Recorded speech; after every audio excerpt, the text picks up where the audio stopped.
या ठिकाणी आराधना करतो. सुरुवातीला एक्झॉर्टेशन आणि जे 2 वचन झालं की शांत राहा. काय करा? शांत राहा. ज्यावेळेस आपल्या जीवनामध्ये काहीतरी घडतं आणि ते घडल्यानंतर आम्ही काय करतो? काहीतरी करण्याचा प्रयत्न करत असतो. मी हे करू का, मी ते करू का, मी ते करू का, ते करू का.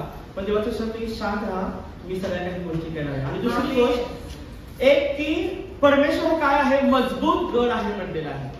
एकच असा देव आहे, एकच असं ते परमेश्वराचं नाव आहे की ज्या परमेश्वराच्या सानिध्यामध्ये आपण निर्भय राहू शकतो. त्याच्या सानिध्यामध्ये राहून त्या परमेश्वराचा गौरव करू शकतो. कारण का? तो परमेश्वर नेहमी आपल्याला सहाय्य करण्यासाठी, मदत करण्यासाठी तो सदा सिद्ध असणारा तो असा परमेश्वर आहे. जसं आपल्या जीवनामध्ये जीवन आणि मृत्यू, सुख आणि दुःख, चांगलं आणि वाईट हे आपल्या जीवनाचा एक भाग आहे प्यानो. आणि आपल्या जीवनामध्ये त्या परमेश्वर सांगले की सुख आणि दुःख, जीवन आणि मरण मी तुझ्या समोर ठेवलेलं आहे आणि निवड आपल्या हातामध्ये दिलेली आहे.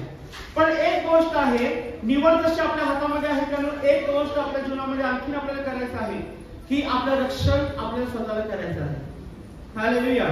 कारण जर परमेश्वराबरोबर राहायचंय किंवा नाही राहायचंय हे आपल्याला ठरवायचंय आणि ती कृती आपल्याला करायची आहे. तर आपण वचनामध्ये जाण्या अगोदर या वचनासाठी आपण प्रार्थना करूया आणि त्या परमेश्वराच्या सानिध्यामध्ये आपल्या अंतःकरण आपण मोकळे करूया. पिता, या समयाला मी नासलेत येशूच्या नावाने तुला धन्यवाद देतो माझ्या की तू महान आणि गौरवी परमेश्वर आहे. आज तुझ्या सानिध्यामध्ये, तुझ्या पवित्र मंदिरामध्ये आम्ही आहोत माझ्या. आज उत्तम ते आम्ही तुला देण्याचा प्रयत्न केलेला आहे, पण उत्तम ते एकच आहे, ते म्हणजे तू आहे माझ्या. आज आम्ही दिलं, त्याचा तू स्वीकार केला आणि मला आशीर्वादित केला म्हणून धन्यवाद. पण प्रभू, आज ही वाणी आमच्या कानी येत असताना आज प्रभू परमेश्वर आमचं जीवन आणि तुझ्या हाती समर्पित करतो माझ्या. आज आमचं नाही तर तुझं गौरव तू करून घे माझ्या. आणि जसं आज आमच्या जीवनामध्ये काही गोष्टी असतील तर या वचनाकडे तू ते बाहेर काढ परमेश्वर. आणि प्रभू परमेश्वर त्याची शुद्ध जाती पवित्रता आमच्यामध्ये येऊन तुझं गौरव करण्यासाठी मला सहाय्य आणि मदत कर परमेश्वर. सर्व काही तुझ्या अधीन आणि स्वाधीन कर. नासरेत येशूच्या नावाने प्रार्थना करतो मी पिता करू. आमेन. आमेन. तर आपल्या जीवनामध्ये 2 गोष्टी सतत घडतात. काय घडतात फ्रेंड? 2 गोष्टी सतत घडतात, चांगलं आणि वाईट. ह्या गोष्टी नेहमी मनुष्याच्या जीवनामध्ये वारंवार घडणाऱ्या गोष्टी आहेत. कधी चांगलं घडतं तर कधी वाईट घडतं. या गोष्टीला घेऊन आम्हाला वाटचाल करावी लागते. आणि या वाटचालीमध्ये चालत असताना आज परमेश्वराचं वचन आम्हाला काय सांगत आहे ते आपण या ठिकाणी पाहणार आहोत. नीतिसूत्रे याचा 4था अध्याय आणि 23वे वचन.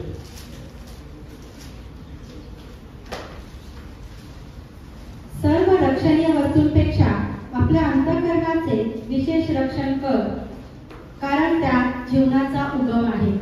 हालेलुया. जर आम्हाला एक उत्तम किंवा एक आनंदी जीवन किंवा एक आशीर्वादी जीवन जर आम्हाला जगायचं आहे तर या ठिकाणी नीतिसूत्रे जो व्यक्ती आहे शलोमोन राजाने ही नीतिसूत्रे लिहिलेली आहेत आणि तो या ठिकाणी म्हणत आहे की सर्व रक्षणीय वस्तूपेक्षा विशेष आपल्या अंतःकरणाचं रक्षण कर, कारण का जीवनाचा उगम तिथं आहे प्यानो. आज आम्ही अनेक गोष्टींचं संरक्षण करण्यासाठी त्या ठिकाणी धडपड असते प्यानो. आपलं घर, आपल्या घरात चोरी होणे, आपलं सोनं चोरीला जाऊ नये म्हणून आपण ते लॉकरमध्ये ठेवतो, घरामध्ये ठेवतो, सगळ्या गोष्टी करत असतो. पण जे अंतःकरण जिथून जीवनाचा उगम आहे त्या अंतःकरणाचं रक्षण आज आम्ही करत आहोत का? हे सगळ्यात महत्वाचं आहे प्रेरणा. या ठिकाणी तो म्हणत आहे की सर्व रक्षणीय वस्तूंपेक्षा विशेष आपल्या अंतःकरणाचं रक्षण कर. आणि या ठिकाणी बघा, तो हात म्हणत नाही, डोळे म्हणत नाही, मेंदू म्हणत नाही, पाय म्हणत नाही, तो पोट म्हणत नाही, पण अंतःकरण जिथून जीवनाचा उगमाची सुरुवात त्या ठिकाणी आहे त्या गोष्टीचं रक्षण त्या ठिकाणी कर. कारण का जर ते व्यवस्थित असेल तरच आमचं जीवन व्यवस्थित असणार आहे. हालेलुया. हालेलुया. सॉरी.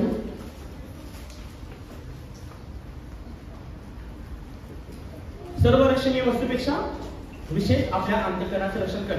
का या ठिकाणी तो सांगत आहे की 2 गोष्टी आमच्या जीवनामध्ये घडत असल्याचं मी सांगितलं की चांगलं आणि वाईट. तसंच 2 गोष्टी आमच्या अंतःकरणाच्या समोर आहेत किंवा आमच्या अंतःकरणाच्या खूप जवळ आहेत प्यानो, की जर आम्ही कोणाला घ्यायचं आणि कोणाला नाही घ्यायचं हे आज आमच्या हातामध्ये आहे प्यानो. आज प्रकटीकरण 3:20 मध्ये सांगतं की परमेश्वर दाराशी उभा आहे. कुठं आहे? परमेश्वर दाराशी उभा आहे, तो दार ठोकत आहे. आणि दुसरीकडे पाप पण दाराशी उभा आहे. काय उभा आहे? मग आज आमच्या जीवनामध्ये आम्हाला आज काय घ्यायचं आहे, आज आम्हाला हे ठरवणं खूप गरजेचं आहे प्रियानो. कारण या ठिकाणी नीतिसूत्र लिहिणारा जो शलोमोन राजा आहे, त्यांनी आपल्या जीवनामधल्या एक अनुभवाला किंवा एक गोष्टीला जी आहे या वचनाद्वारे त्यांनी आज आमच्या समोर ठेवलेलं आहे प्रियानो. ज्या शलोमोन राजाच्या ज्ञानाविषयी आम्ही ऐकतो, ज्या शलोमोन राजाच्या राज्याविषयी आम्ही ऐकतो, त्याच्या वैभवाविषयी आम्ही त्या ठिकाणी ऐकतो, त्याच्या सर्व कृत्यांविषयी ऐकतो, तोच या ठिकाणी राजा या वचनाला आमच्या समोर आज या ठिकाणी ठेवण्याचा जो प्रयत्न करत आहे. कारण का हा राजा परमेश्वरासाठी सर्वात पहिला व्यक्ती जो आहे, जो परमेश्वरासाठी मंदिर बांधणारा व्यक्ती हाच आहे. आणि असा मंदिर त्यांनी बांधलं की त्याच्यासारखं मंदिर कोणी परत कधी बांधू शकलेलं नाही आहे. आणि आज आम्ही बघतो की इस्रायलमध्ये मंदिर नाही आहे. 2 वेळा त्या मंदिराचं त्या ठिकाणी उद्ध्वस्त झालं आणि परत त्याला डागडुजी झाली आणि त्याच्यानंतर ते मंदिर आता उद्ध्वस्त झालेलं आणि ते मंदिर तिथं नाही आहे.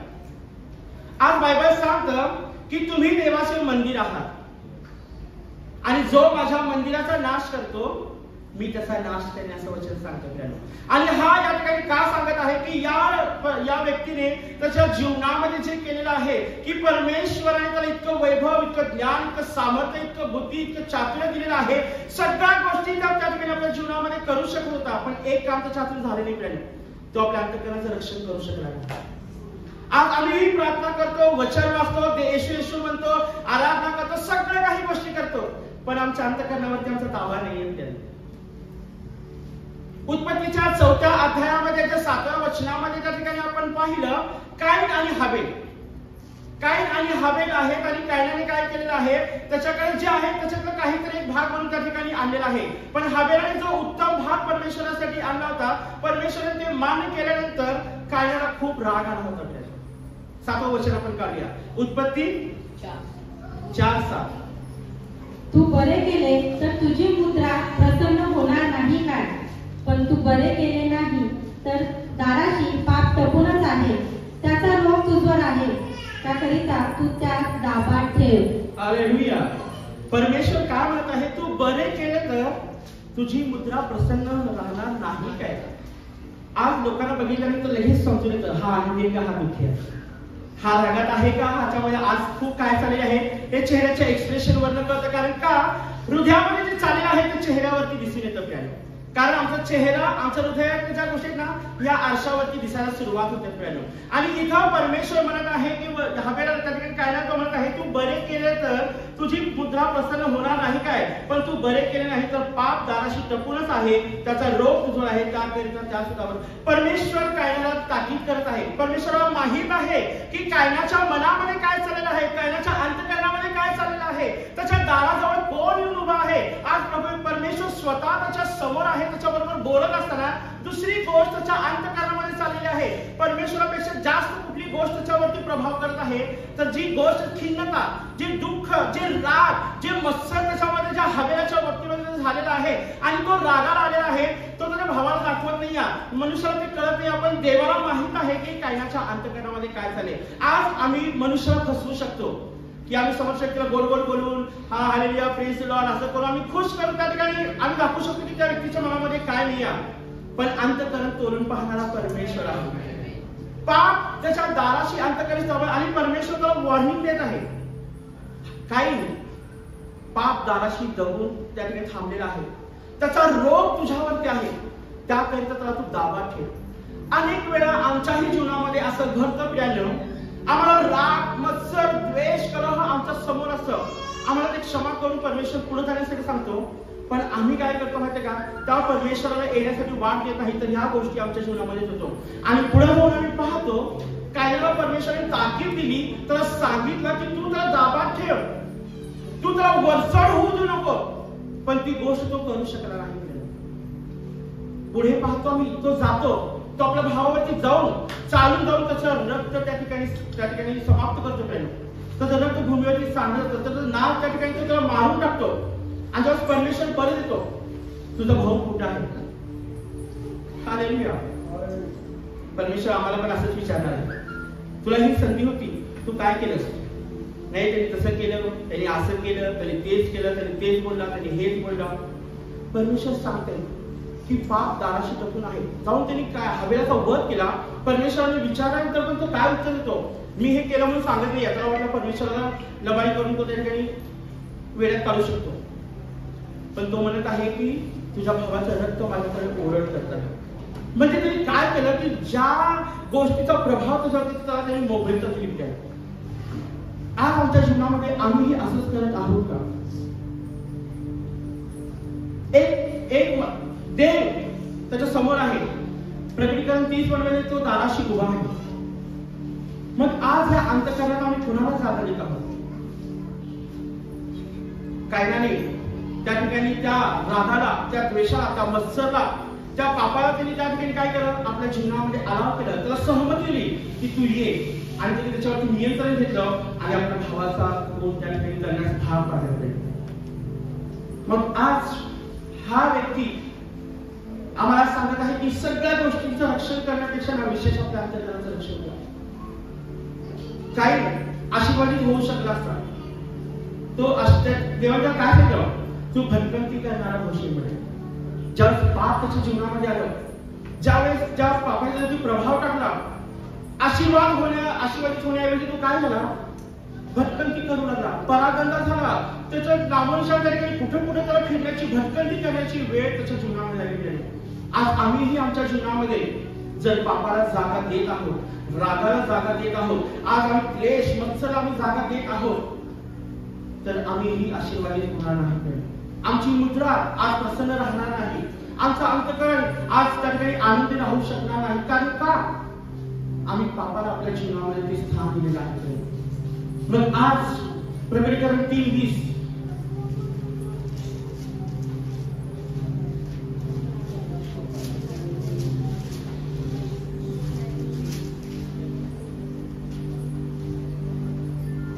पहा, मी दाराशी उभा आहे व दार ठोकीत आहे. जर कोणी माझी वाणी ऐकून दार उघडील तर मी त्याच्याजवळ आत जाईल व त्याच्या बरोबर जेवीन आणि तो माझ्या बरोबर जेवील. हालेलुया.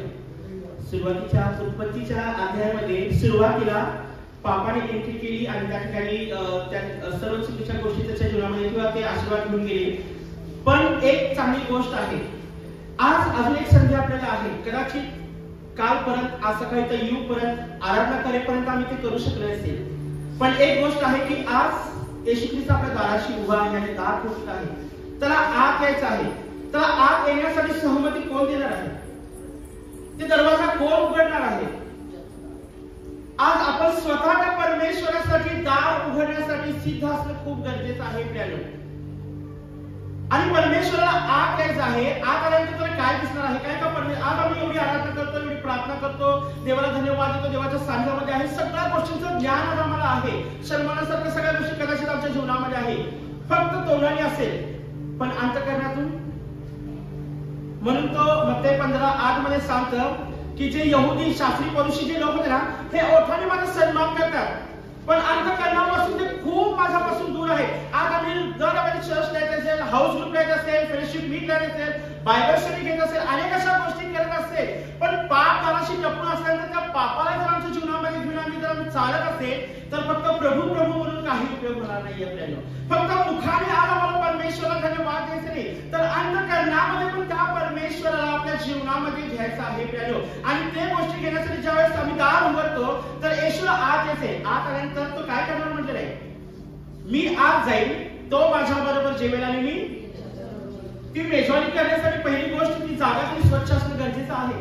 आता विचार करा, हे घर आहे, उद्या समजा घर नाही, आता हे घर आहे आणि या घरामध्ये कचरा पडलेला आहे आणि तुम्हाला मी म्हटलो या माझ्या घरामध्ये या, तुम्ही या का? येतात जाऊ द्या, माझ्या मान येतात, माझ्या शब्दाला विनंतीला येतात. मग आल्यानंतर कसं बसं बसणार, ठीक आहे पटकन कधी घराच्या बाहेर पडू असं म्हणून त्या ठिकाणी निघून जाणार. नंतर काय, अरे बापरे कसला व्यक्ती घरामध्ये कचरा आहे, एवढं घाण पडले, तुला कळत नाही का आम्ही येणार आहे, मला बोलवायला लागले इथं घाण आहे, तुला कळत नाही का? समोर कदाचित काही व्यक्ती फटकळ असतात, जे सत्य आहे ते बोलून मोकळे नसतात. अरे असं का ठेवलं, तसं काय केलं, काही गोष्टी बोलतात. पण काही लोक पाठवून म्हणतात, अरे त्या भावाला अक्कल नाही, त्या व्यक्तीला अक्कल नाही, घरामध्ये घाण नाही, आम्हाला बोलले, लोकांना बोलते, कसं राहण्याची पद्धत, कसं त्याचं त्या ठिकाणी वागणं आहे, अशा पद्धतीने त्या ठिकाणी बोलतात. मग ज्यावेळेस येशू ख्रिस्त आत यायचे, मग आमच्या अंतःकरणामध्ये त्याला काय दिसत आहे? इर्मिया 17 रोमांचक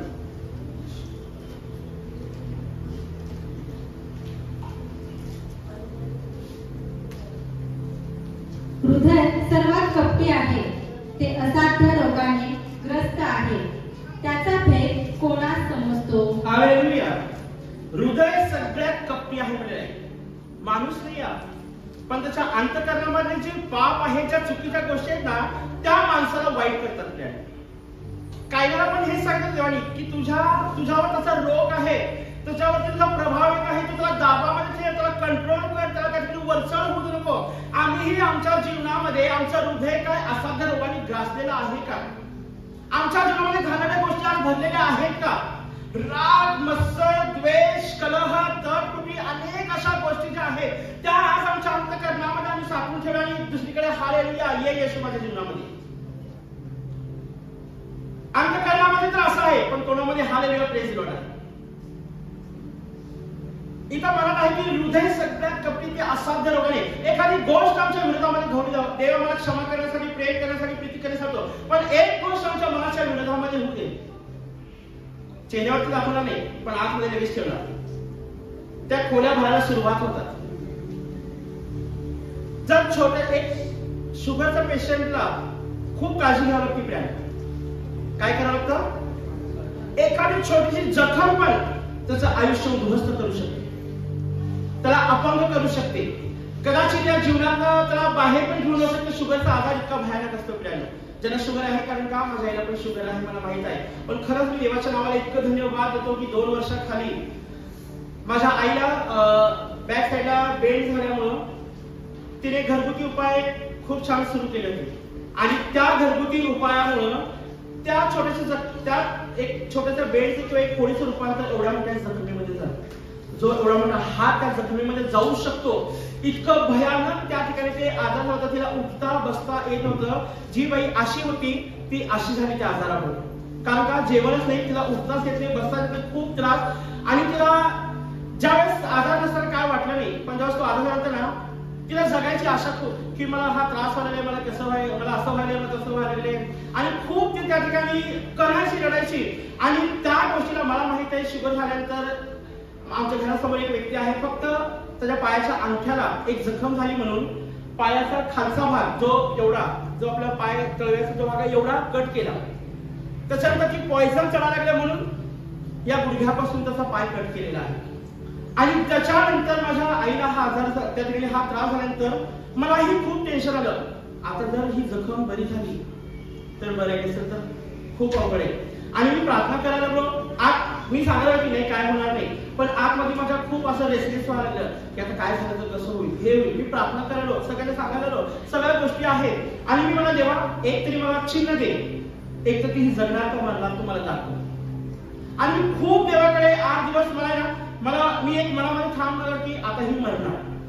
कारण जर हात जाणे इतपत जर तिची जखम झालेली आहे, ते पॉइझन कुठपर्यंत पसरत असेल, त्या रसांमध्ये काय चाललेलं असेल, त्या अवयवांमध्ये काय घडत असेल मला माहित नाही. आणि मी खूप त्या ठिकाणी माझी पत्नी, माझी बहीण, माझ्या घरच्यांना ही त्या ठिकाणी गोष्ट माहित आहे. माझ्या पत्नीने माझ्या आईची खूप त्या ठिकाणी त्या वेळेमध्ये सेवा पण केलेली आहे, माझ्या बहिणीने त्या ठिकाणी. आणि खूप आम्हाला कळत नव्हतं की आम्ही काय करावं. ऍडमिट करायचं म्हणलं तर आमच्यासाठी खूप असं, माझी आई म्हणजे की मी ऍडमिट होणार नाही, मला मरायचं तर घरात म्हणत नाही, कारण दवाखान्यात गेलं तर काय होणार मला माहिती.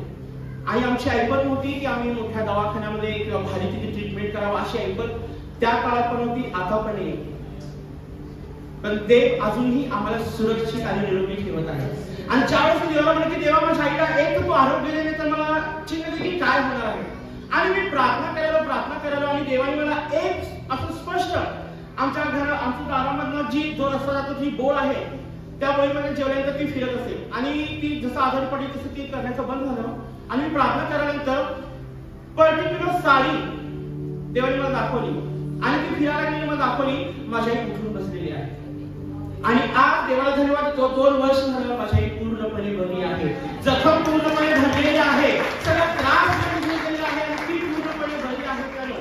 जर आज आमच्याही जीवनामध्ये आमचं हृदय काही गोष्टी आमच्या जीवनामध्ये दुसऱ्या ना शुगर सारखं काम करू शकतात.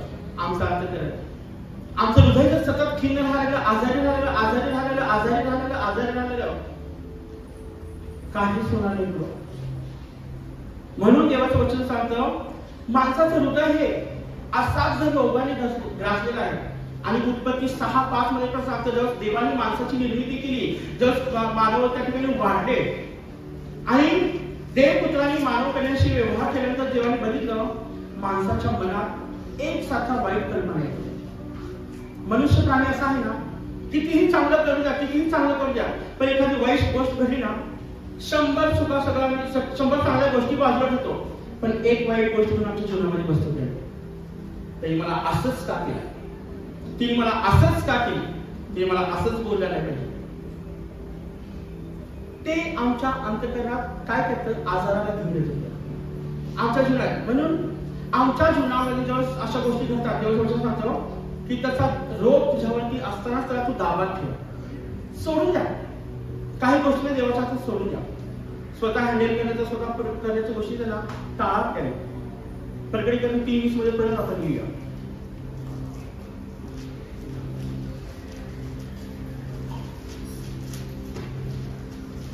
तो दाराशी उभा आहे, दार ठोकीत आहे.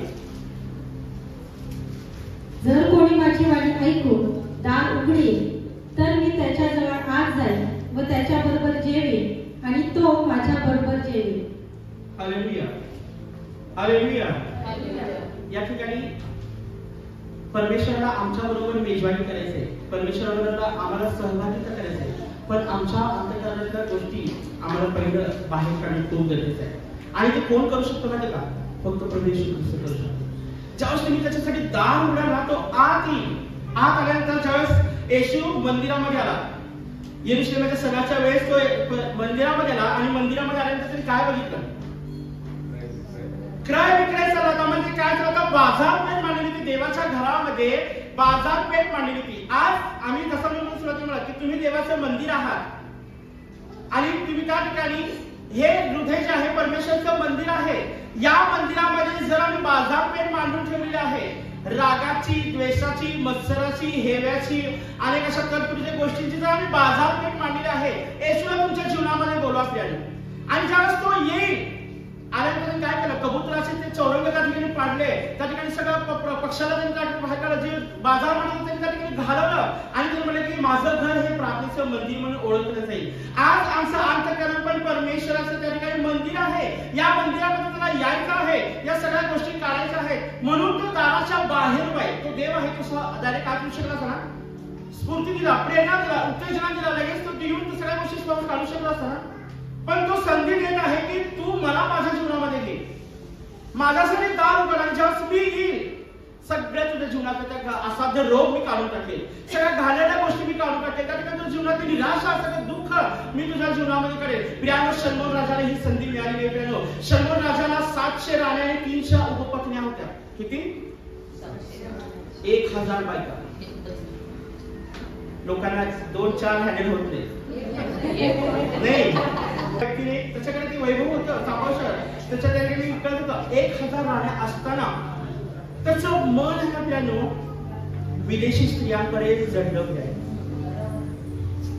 ज्यावेळेस देवाचं काम करतो सगळ्या गोष्टी चांगलं होतं, पण असताना एक वेळ आली ज्या लोकांबरोबर देवाने संबंध ठेवू नको, ज्या लोकांच्या बायका करून ठेवू नको म्हणून देवाने सांगितलं होतं, अशा लोकांकडे त्या ठिकाणी शल्मोनाचं मन वळवण्यासाठी सुरुवात झालेली आहे.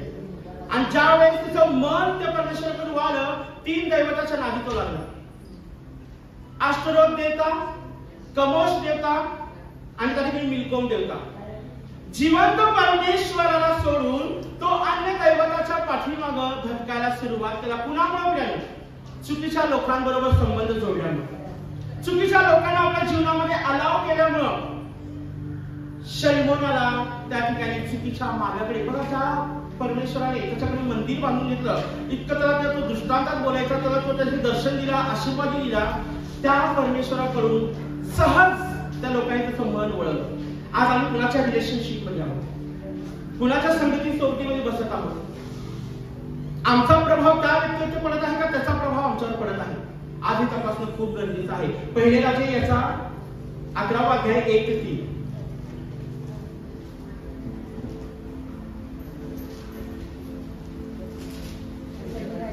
11:1-4. शल्मोन राजा फारोच्या कन्येविषयी आणि एदोमी, अदोमी, सिदोनी व हिंदी राष्ट्रातल्या विदेशी स्त्रियांच्या नादी लागला व त्या स्त्रियांवर त्याचे प्रेम जडले. ह्या राष्ट्राविषयी परमेश्वराने इस्रायल लोकांना सांगितले होते की तुम्ही त्यांच्याशी व्यवहार करू नये व त्यांनी तुमच्याशी व्यवहार करू नये, कारण ते खात्रीने तुमची मने आपल्या देवाकडे वळवतील. त्याच्या 700 राण्या व 300 उपपत्नी होत्या. त्याच्या बायकांनी त्याचे मन बहकविले. शल्मोन म्हातारा झाला तेव्हा त्याच्या बायकांनी त्याचे मन अन्य देवांकडे वळविले. त्याचा बाप दावीद याचे मन परमेश्वराकडे पूर्णपणे असेल त्याप्रमाणे त्याचे नसेल. सिदोन्याची देवी अष्टोरेत आणि अमोन्यांचे अमंगळ दैवत मिल्कोम याच्या नादी शल्मोन लागला. हालेलुया. बघा, परमेश्वराने या सगळ्या गोष्टी दिल्या. तर ज्या लोकांबरोबर व्यवहार करू नये, देवाने कायद्याला पण ताकीद दिली होती की बघ असं घडणार आहे, तू स्वतःला ताब्यात ठेव. इथं पण परमेश्वराने सांगितलं होतं की त्या लोकांबरोबर व्यवहार करू नको, त्याच लोकांबरोबर हा व्यवहार करायला सुरुवात करायला. आणि एक मनुष्याचा सगळ्यात एक घाणेरडा स्वभाव जो आहे, मनुष्याचा एक घाणेरडा स्वभाव, जे करू नको म्हणून तेच पहिला करा. जे करू नको, जे करू तुम्ही आराधना करावं, तुम्ही प्रार्थना करावं, तुम्ही देवाकडे यावं, तुम्ही गुडघे टेकावं, तुम्ही देवावर विश्वास ठेवावं, तुम्ही देवाच्या मार्गास यावं म्हणा, ते ऐकण्यासाठी तो विचार करते. पण हे करू नका म्हणा, मुद्दाम ते काय असते ते बघण्यासाठी तो माणूस काय करतो, त्या गोष्टीकडे पहिला पुढे करतो. आज आम्ही असे स्वभावाचे जर लोक असतील तर आज शल्मोन राजासाठी गत आमची होऊ शकते. कुठला व्यक्ती आमचं कधी मन परमेश्वराकडनं वळवेल आम्ही सांगू शकणार नाही. कुठला व्यक्ती आम्हाला देवापासून कधी दूर घेऊन जाईल आम्ही सांगू शकणार नाही. म्हणून आज या शल्मोन राजाच्या जीवनाकडे विचार करा. या शल्मोन राजाने 5000 नीतिसूत्रे लिहिली. किती? आमच्याकडे फक्त 31च आहे. किती आहे? इथे 31 आहे. अजून शब्दकोशामध्ये किंवा त्याचे जर तुम्ही जे अभ्यास करणार त्यांच्याकडे असतील, पण आपल्याकडे सध्या बायबलच्या स्वरूपात 31 आहे. आणि तो व्यक्ती त्याच्या जीवनाच्या अनुभवावरून सांगत आहे की सर्व रक्षणीय वस्तूपेक्षा विशेष आपल्या अंतःकरणाचे रक्षण कर, कारण जीवनाचा उगम तिथे आहे. आज ज्यावेळेस त्या व्यक्तीने त्याच्या बायकांनी त्याचं मन वळवलं, परमेश्वराची त्याच्यावरती रुष्ट झाला, नाराज झाला. आणि जे करार त्याच्याबरोबर देवाने केलं होतं त्या आशीर्वादापासून तो पराभूत झाला. तो दाविदासारखा परमेश्वराला अनुसरणाने त्याच्या मागे तो चालला नाही. कारण का? अन्य गोष्टींकडे त्याचं मन वळालं होतं. आज तुमचं मन कुठल्या गोष्टीकडे वळत असेल, आज जर तुम्ही कुठल्या चुकीच्या गोष्टीकडे तुम्ही जर जात असाल तर सांभाळा प्रियाने. आणि आज चेहरा मला, माझा चेहरा आरसा आहे, माझा चेहरा आरसा आहे. आणि या आरशामध्ये सर्व काही सत्य दिसतं. काही लोक खूप एक्सपर्ट असतात, खूप काही गोष्टी लपवून टाकतात. काही लोकांच्या चेहऱ्यावरती लगेच राग दिसतात, काही चेहऱ्यावरती दिसत नाही. म्हणजे एक्सप्रेशन नसतं काय. ते खूप खरंच टॅलेंटेड लोक आहेत की त्यांच्या चेहऱ्यावरती काहीच एक्सप्रेशन नसतात. पण ज्याला खरंच अंतःकरण लागतं ना त्याचं एक्सप्रेशन लगेच दिसून येतात.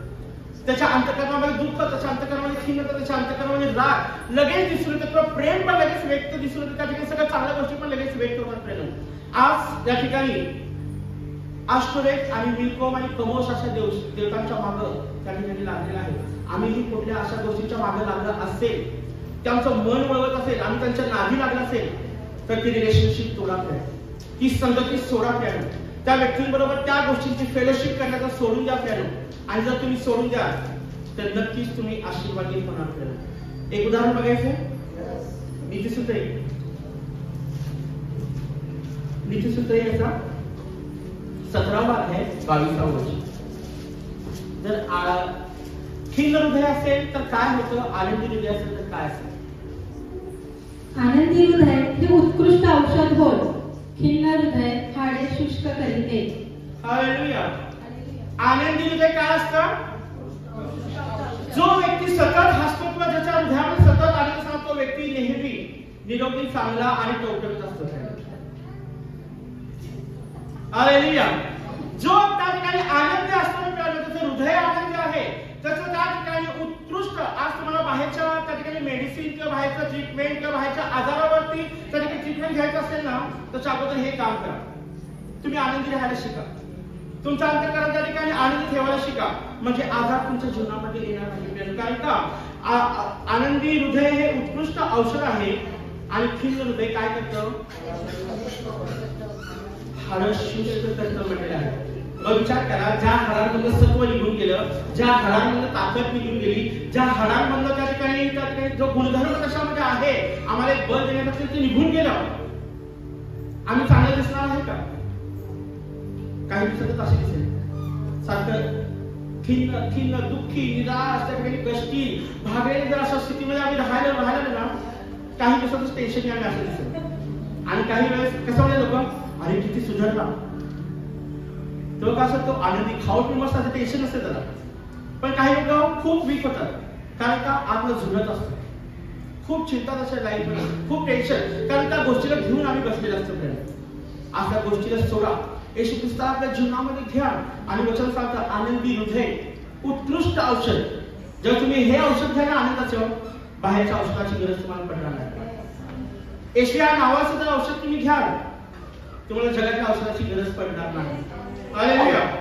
कारण परमेश्वर हा महान परमेश्वर आहे आणि तो असं केल्यापासून तो राहणार नाही. प्यानो ज्यावेळेस दाऊदाच्या पण हातात चूक घडली, प्यानो तो देखील शर्मनापेक्षा अगोदर तो देखील एका व्यक्तीबरोबर त्याने व्यभिचार केला. काय केलं आपण बघूया. स्तोत्र 51 त्याचं 10वं वचन. हे देवा, माझ्या ठाई शुद्ध हृदय उत्पन्न कर, माझ्या ठाई स्थिर असा आत्मा पुन्हा घाल. हालेलुया. जेव्हा दावीदाने पाप केला, दावीदाने चूक केला, त्याला कळालं की देवाचा तडाखा त्याच्यावर केलेला आहे, देवाचा कोप त्याच्यावर केलेला आहे, देव त्याला शिक्षा करण्यासाठी आलेला आहे. आणि ज्यावेळेस त्याला कळालं आणि त्याचा मुलगा आजारी पडला, ज्यावेळेस बेतशेबेबरोबर त्यांनी जी व्यभिचार केला, समागम केल्यानंतर त्या ठिकाणी त्याच्या मुलावर ज्यावेळेस अरिष्ट आल्यानंतर त्याला कळालं की परमेश्वराला हे कळालेलं आहे. माणसाला कळालं नाही. उरियाला मारण्यासाठी, बेतशेबेला घरामध्ये आणण्यासाठी ज्या काही कटकारस्थान त्यांनी रचले होते किंवा ज्या गोष्टी त्यांनी त्या ठिकाणी नियोजन करून होते, त्या गोष्टी सर्व काही बरोबर झाल्या.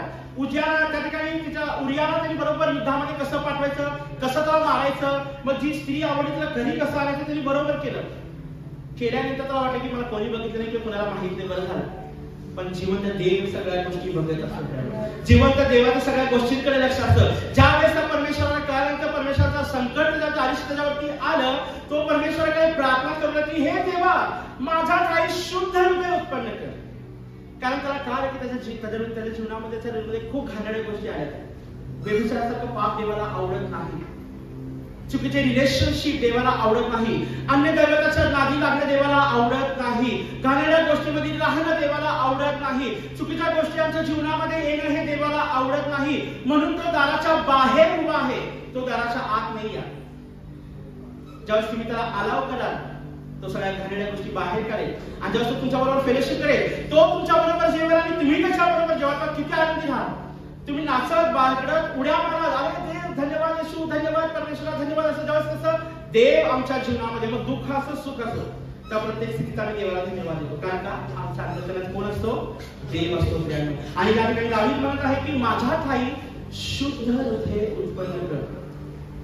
आणि त्या ठिकाणी लूक 6:45 जर आपण वचन बघितलं, चांगला मनुष्य आपल्या चांगल्या भांडारातनं चांगल्या गोष्टी बाहेर काढतो म्हणलेला आहे.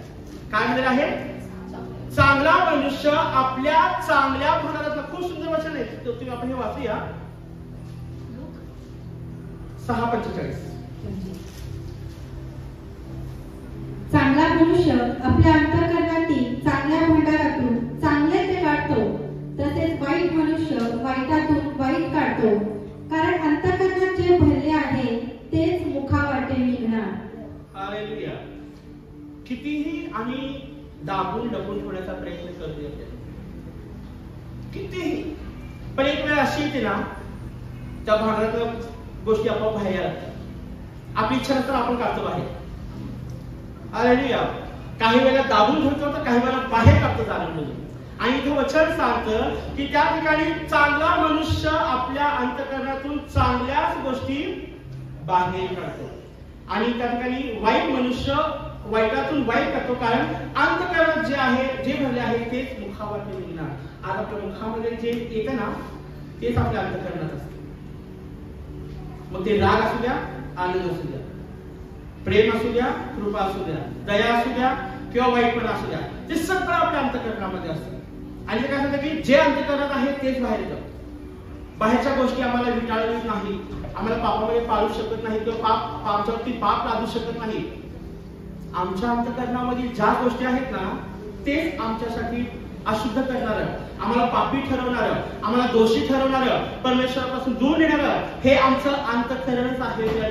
म्हणून नीतिसूत्रे 4:23 आज आम्हाला सांगत आहे. नेहमी आम्ही वाचला असेल, त्या ठिकाणी 100 वेळा वाचला असेल, ऐकलं असेल, बघितलं असेल, पण आज या वचनाकडे परमेश्वर आज पुन्हा एकदा का भेट देत असं विचार करायला पाहिजे. कुठेतरी आमच्या जीवनामध्ये त्या गोष्टी असतील तर आज बाहेर काढा. जे पण असेल ज्यावेळेस तुम्ही ते सगळं काढून रिकामी करा, परमेश्वर तुमच्या जीवनामध्ये येईल आणि तो तुम्हाला आशीर्वादित केल्यावर राहणार नाही. आज या वचनाला घेऊन त्या परमेश्वराच्या सानिध्यामध्ये आपण आपले डोळे पुन्हा एकदा बंद करूया. मी आशा करतो की हे वचन तुम्हाला समजलं असेल. जर आज तुम्हाला हे वचन समजलेलं आहे, जर अशा काही गोष्टी तुमच्या जीवनामध्ये असतील तर आज उत्पत्ती 6:5 प्रमाणे मानवाच्या मनामध्ये एकसारख्या वाईट गोष्टी येतात. मनुष्याचं मन असाध्य रोगाने, अंतःकरण असाध्य रोगाने भरलेलं आहे. जर अशा स्थितीमध्ये आज तुम्ही आणि मी असाल तर आज आपण देवाला म्हणूया की ये देवा, तू माझ्या जीवनामध्ये ये, प्रभू माझ्या अंतःकरणामध्ये ये, माझ्या आत्म्यामध्ये, माझ्या विचारामध्ये ये आणि त्या तुझा गौरव करण्यासाठी आज तुझ्यासाठी माझ्या देवा माझा अंतःकरण मी मोकळं करत आहे. या आपल्याला आपले डोळे आपण बंद करूया, आपले मान आपण त्या परमेश्वरासमोर झोपूया. आपल्याला